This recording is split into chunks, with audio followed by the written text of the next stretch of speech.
जय हिंद। आज हम जानेंगे जैनेंद्र कुमार जी के बारे में। जैनेंद्र कुमार जी जो हैं प्रेमचंदोत्तर युग के श्रेष्ठ कथाकार हैं। तो मैंने अगली वीडियो में बताया है कि प्रेमचंदोत्तर युग जो है हिंदी गद्य में जितने भी युग हैं उनके मैंने पूरा नाम अगले वीडियो में बताया कि उनकी समय सीमा कब से शुरू हुए कब तक ख़त्म हुए। तो मैंने अगले वीडियो में बता दिया है कि पूरे 8 युग होते हैं हिंदी गद्य में, पूरे 8 युग होते हैं।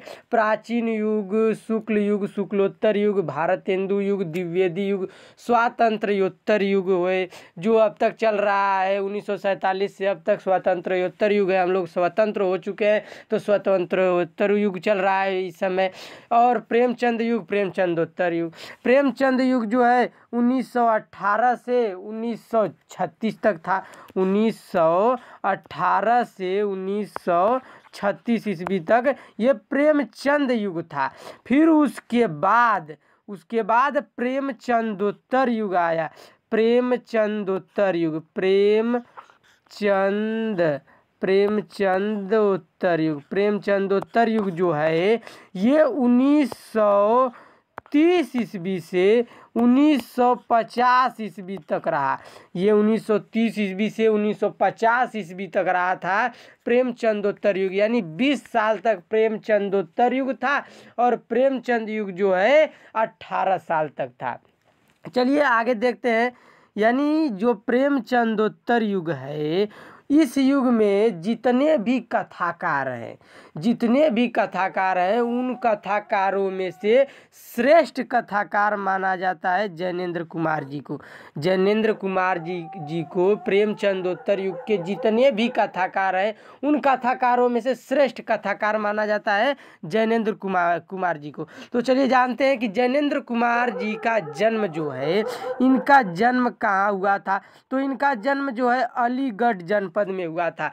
अलीगढ़ जनपद जो है यह उत्तर प्रदेश का ही एक जिला है जिसको यूपी के नाम से जाए। यूपी यानी उत्तर प्रदेश का जिला है अलीगढ़। अलीगढ़ जिले में ही कौड़ियागंज नामक कस्बा पड़ता है। अब कस्बा क्या होता है? जो गांव से छोटा न हो और शहर से बड़ा न हो। शहर से छोटा ही रहेगा और गांव से छोटा न हो, यानी गांव से न छोटा हो और शहर से न बड़ा हो, उसको हम कस्बा कहते हैं। और कौड़ियागंज जो है, कौड़ियागंज ये एक कस्बा का नाम है जो अलीगढ़ में पड़ता है और अलीगढ़ उत्तर प्रदेश का ही एक जिला है। तो यानी इतना हम जान लिए कि प्रेमचंदोत्तर युग के श्रेष्ठ कथाकार जैनेंद्र जी को माना जाता है। जैनेंद्र कुमार जी को श्रेष्ठ कथाकार माना जाता है, यानी सबसे उत्तम, यानी सबसे अत्यंत प्रिय कथाकार थे उस समय के। फिर लेकिन इनका जन्म तो हम जान लिए कि अलीगढ़ में हुआ था, कौड़ियागंज नामक कस्बे में हुआ था। लेकिन इनका जन्म कब हुआ था? तो इनका जन्म जो है 2 जनवरी को 1905 ईस्वी में हुआ था। 1905 ईस्वी में। कब? 1905 में हुआ था इनका जन्म, 1905 में। इससे हम जोड़ेंगे तो वासुदेव शरण अग्रवाल जी इनसे बड़े हैं। वासुदेव शरण अग्रवाल जी जैनेंद्र कुमार जी से बड़े हैं क्योंकि उनका जन्म 1904 में हुआ था। तो चलिए आगे देखते हैं, ये सब छोड़िए, आगे देखते हैं अगली लाइन क्या है। इनके बचपन का नाम जो है आनंदी लाल था। इनका मतलब जब ये छोटे थे तो इनके बचपन का नाम क्या था? आनंदी लाल था। मतलब जो मैं बोल रहा हूँ बस वो समझिए कि इनका नाम बचपन का आनंदी लाल था। फिर चलिए आगे देखते हैं। इनके पिता का नाम श्री प्यारे लाल था। इनके पिताजी का क्या नाम था? श्री प्यारे लाल जी था। फिर इनकी माता जी का क्या नाम था भाई? श्रीमती रमा देवी था। इनकी माता जी का नाम श्रीमती रमा देवी था। फिर इनके जन्म के 2 वर्ष बाद ही इनके पिताजी की मृत्यु हो जाती है। जब ये मतलब इनका जन्म हुआ इसके 2 साल बाद इनके पिताजी जो इनके पिताजी का नाम प्यारे लाल था। इनके पिताजी की डेथ हो जाती है यानी मृत्यु हो जाती है 2 साल के जब ये थे। फिर चलिए आगे देखते हैं इनका पालन पोषण जो है, इनका पालन पोषण इनकी माताजी और इनके मामा जी ने किया। इनकी माताजी और इनके मामा जी ने किया इनका पालन पोषण। फिर चलिए आगे देखते हैं इनकी जो प्रारंभिक शिक्षा है हस्तिनापुर के जैन गुरुकुल में हुई। इनकी जो प्रारंभिक जो शुरुआत की जो शिक्षा होती है पढ़ाई लिखाई, इनकी प्रारंभिक शिक्षा कहाँ पर हुई? हस्तिनापुर। हस्तिनापुर कहाँ पड़ता है भाई? ये जो हस्तिनापुर है यह उत्तर प्रदेश में ही पड़ता है। हस्तिनापुर नहीं, उत्तर प्रदेश में नहीं पड़ता है, मेरठ जिला में पड़ता है। मेरठ, मैं लिख दे रहा हूँ, मेरठ। मेरठ जिला में पड़ता है हस्तिनापुर। हस्तिनापुर कहाँ पड़ता है? मेरठ जिला में। तो मेरठ जिला में जो हस्तिनापुर पड़ता है, हस्तिनापुर में जैन गुरुकुल ऋषि ब्रह्मचर्य आश्रम पड़ता है। हस्तिनापुर में जैन गुरुकुल ऋषि ब्रह्मचर्य आश्रम पड़ता है। उसी आश्रम में इनकी प्रारंभिक शिक्षा हुई। उसी आश्रम में इनकी प्रारंभिक शिक्षा हुई। इतना समझ में आ गया? चलिए आगे देखते हैं। सन 1912 में इन्होंने गुरुकुल को छोड़ दिया। 1912 में इन्होंने गुरुकुल को छोड़ दिया। मतलब क्यों छोड़ दिया भाई? गुरुकुल को छोड़ दिया मतलब जब 12 में छोड़ दिए यानी क साल तक गुरुकुल में पढ़े। इनका 5 में जन्म हुआ और 12 में छोड़ दिए। 4 साल के बाद ये स्कूल गए। कैसे गए मैं बता रहा हूँ कि 1919 में इन्होंने मैट्रिक की परीक्षा उत्तीर्ण की। 1919 में मैट्रिक का मतलब होता है 10वीं पास। मैट्रिक का मतलब होता है 10वीं, मतलब जब 10th में जब ये 10th पास किए 1919 में, और 1905 में इनका जन्म हुआ था। तो 1905 और 19 कैलकुलेट करोगे तो उस समय इनकी उम्र कितनी थी? 5 5 10 9 5 14 साल के थे। 14 साल की उम्र में इन्होंने 10 पास किया। 14 साल की उम्र में 10 पास किया यानी 4 साल के बाद इन्होंने पढ़ाई शुरू की थी। मतलब 4 साल के जब हुए तब इन्होंने गुरुकुल में आया। कहाँ पर आए गुरुकुल में? हस्तिनापुर में। लेकिन आप लोग सोच रहे हैं हस्तिनापुर जो है, हस्तिनापुर मेरठ में पड़ता है, मेरठ। लेकिन इनका जन्म कहाँ पर हुआ था? कौड़ियागंज नामक कस्बा में, जो अलीगढ़ में पड़ता है। अलीगढ़ जिला में पड़ता है। अलीगढ़ जिला में पड़ता है और मेरठ जिला में हस्तिनापुर पड़ता है। यानी जब इनके पिताजी थे तब ये अलीगढ़ में थे। जब ये 2 साल के हुए जैनेंद्र कुमार जी, तो इनके पिताजी की श्री प्यारे लाल जी की मृत्यु हो जाती है। तो इनकी माता जी ने अपने मायके आ गई होंगी, तभी तो इनके मामा जी और इनकी माता जी ने इनका पालन पोषण किया। यानी ये अपने ननिहाल में पढ़ाई किए। ननिहाल में जब ये मेरठ जिला में जब ये हस्तिनापुर आए, यानी इनका हस्तिनापुर में ननिहाल है, हस्तिनापुर में इनका ननिहाल है। ननिहाल में ये प्रारंभिक पढ़ाई किए यानी शुरुआत की पढ़ाई किए हस्तिनापुर में। तो हस्तिनापुर इनका ननिहाल है और हस्तिनापुर में जैन गुरुकुल ऋषि ब्रह्मचर्य आश्रम पड़ता है। जैन गुरुकुल ऋषि ब्रह्मचर्य आश्रम पड़ता है। और 1912 में गुरुकुल छोड़ दिया। यानी जब ये 4 साल के हुए तब स्कूल गए, मतलब आश्रम में गए, आश्रम में गए, ऋषि ब्रह्मचर्य आश्रम में गए पढ़ने के लिए। जब ये 4 साल के थे यानी 1909 ईस्वी में, 1909 में गए, ये आश्रम में पढ़ने गए और 12 में छोड़ दिया। यानी 3 साल तक ये पढ़े गुरुकुल आश्रम में। गुरुकुल में कितने साल तक पढ़े? 3 साल तक ये पढ़े गुरुकुल में। यानी 3 साल के बाद ये छोड़ दिए और मैट्रिक की परीक्षा 1919 में पास किया। मैट्रिक की परीक्षा 1919 में पास किया यानी 14 साल की उम्र में। कितने साल की उम्र थी उस समय इनकी? 14 साल की उम्र में मैट्रिक की परीक्षा पास की। इतना समझ में आ गया? जो नहीं समझ में आया कमेंट कर दीजिएगा, मैं फिर से बताने का प्रयास करूँगा। चलिए आगे देखते हैं। उच्च शिक्षा प्राप्त करने के लिए यानी बढ़िया शिक्षा प्राप्त करने के लिए ये कहाँ गए? काशी हिंदू विश्वविद्यालय में प्रवेश लिया। काशी हिंदू विश्वविद्यालय जो बनारस में पड़ता है, बनारस में पड़ता है, वो जो उत्तर प्रदेश का ही एक शहर है बनारस, यानी जिला है बनारस, जिसको शहर के नाम से भी जाना जाता है, शहर के नाम से प्रसिद्ध है। तो चलिए आगे देखते हैं। किंतु 1921 में असहयोग आंदोलन में भाग लेने के कारण, असहयोग आंदोलन में जब ये भाग लिए, असहयोग आंदोलन जो गांधी जी का है, असहयोग आंदोलन, असहयोग जो आंदोलन है गांधी जी का है, गांधी जी का।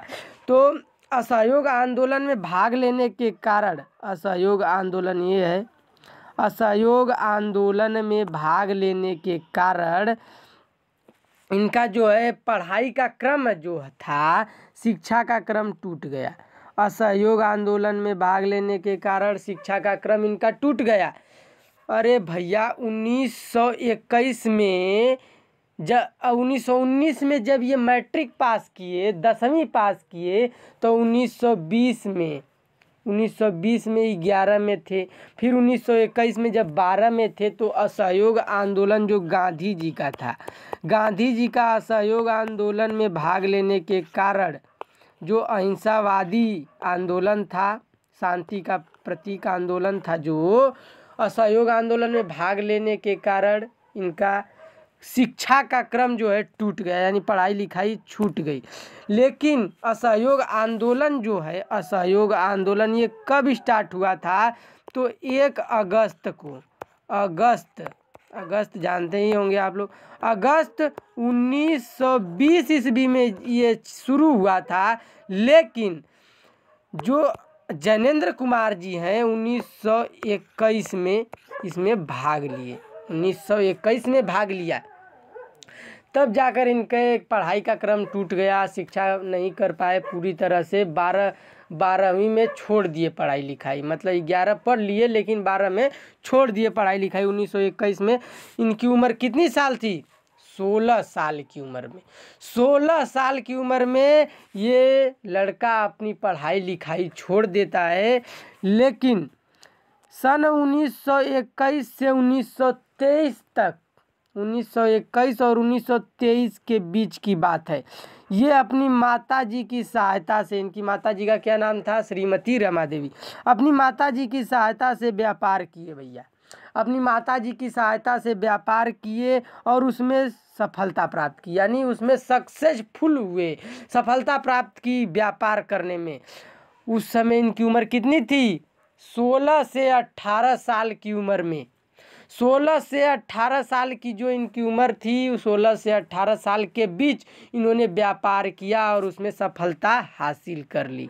फिर 1923 में, यानी 18 साल की उम्र में भैया, 18 साल की उम्र में ये नागपुर पहुंच गए। नागपुर कहाँ पड़ता है अब मैं बता रहा हूँ। नागपुर जो है, नागपुर जो है, नागपुर जो है महाराष्ट्र में पड़ता है, महाराष्ट्र में पड़ता है नागपुर, महाराष्ट्र में पड़ता है नागपुर। और नागपुर जो है महाराष्ट्र का तीसरा सबसे बड़ा शहर है, तीसरा सबसे बड़ा शहर है नागपुर महाराष्ट्र का। और महाराष्ट्र कहाँ पड़ता है? भारत का एक राज्य है, भारत में पूरे 29 राज्य हैं, उसी में से एक राज्य है महाराष्ट्र। महाराष्ट्र का तीसरा सबसे बड़ा शहर है नागपुर। और नागपुर में पहुंच गए भैया। नागपुर में पहुंच के इन्होंने क्या किया? राजनीतिक पत्र मतलब जो राज्य से संबंधित जो समाचार पत्र होता है, राज्य से संबंधित जो समाचार पत्र होता है उसके संवाददाता के रूप में कार्य करने लगे। संवाददाता का मतलब क्या होता है? देखिए, संवाददाता